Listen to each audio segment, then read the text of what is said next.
त बाजू बाजू ये अहाँ रोशन के अनाथ केने छी त बाजू बाजू ये जननी रोशन के अनाथ केने छी हम बेटा छे अहाँ के अहाँ छिए हमर माई माई माई अपन बेटा के भवानी दियो भाग जगाई त बाजू जननी हमरा सोना राज किया छी त बाजू जननी हमरा सोना राज किया छी त बाजू बाजू ये जननी रोशन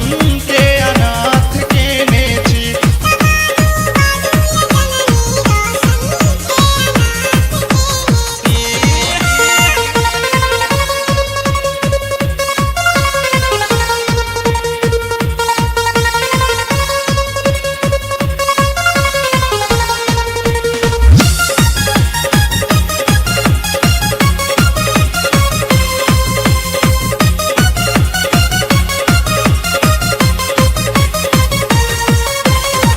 सब पर कृपा करै छी माँ अहाँ जग कल्याणी छी